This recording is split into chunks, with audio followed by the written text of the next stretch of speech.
আজকে তোমাদেরকে একটা নতুন জিনিস শেখাতে যাচ্ছি, যেটা হচ্ছে কি না কোনো কিছু করতে হয়। সাধারণত বাংলা বাক্যে কোনো কিছু করতে হয় বোঝাতে বাক্যের গঠনটি হবে সাবজেক্ট যুক্ত এম অবলিক ইচ অবলিক আ যুক্ত টু যুক্ত ভি ওয়ান যুক্ত অবজেক্ট অবলিক। তাকে আসতে হয়, তাকে যেতে হয়, তাকে শিখতে হয়, তোমাকে শিখতে হয়, আমাকে শিখতে হয়, তাকে খেতে হয়। এই যে যেতে হয়, খেতে হয়, আসতে হয়, কিনতে হয়, শেখাতে হয়, শিখতে হয়, এইরকমই ক্ষেত্রে প্রত্যেকটা ক্ষেত্রে তে হয়, তে হয়, তে হয়, তে হয়। এই ধরনের যদি বাক্যে, বাংলা বাক্যে যদি এই ধরনের থাকে, তখন কিন্তু আমরা বাক্যের গঠনটা করবো সাবজেক্ট যুক্ত এম অবলিক ইচ অবলিক আ যুক্ত টু যুক্ত ভি ওয়ান যুক্ত অবজেক্ট অবলিক। কিরকম উদাহরণ?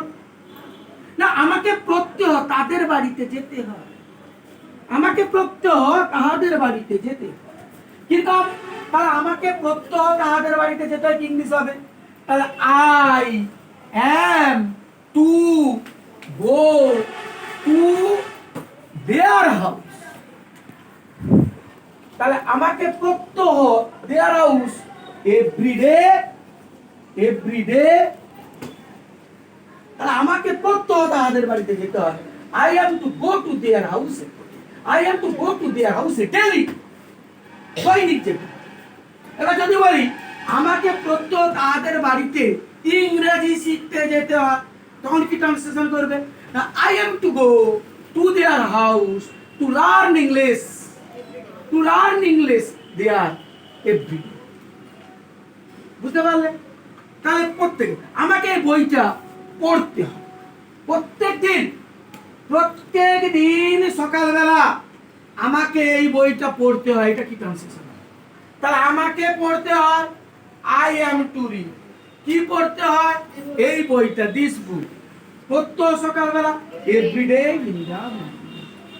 প্রত্যহ বিকেল বেলা আমাকে মাঠে খেলতে যেতে হয়। যদি বলি ডবল ভার্বের ট্রান্সলেশন, তাহলে আমাকে যেতে হয় আই অ্যাম টু গো, আমাকে যেতে হয় কি করতে? খেলতে, টু প্লে। তাহলে আমাকে খেলতে যেতে হয় তাহাদের বাগানে, টু দেয়ার গার্ডেন। এবার প্রত্যেক দিন বিকেল বেলা এভরিডে ইন দা আফটারনুন। তাহলে আমাকে পড়তে যেতে হয়, তাকে এখানে আসতে হয়, তাদেরকে এখানে শিখতে আসতে হয়। এই যে বাক্য, এই ধরনের ক্ষেত্রে আমরা বাক্যের গঠনটা করব সাবজেক্ট যুক্ত এম অবলিক ইজ অবলিক আ যুক্ত টু যুক্ত ভি ওয়ান যুক্ত অবজেক্ট অবলিক। তোমরা বুঝতে পেরেছো সবাই?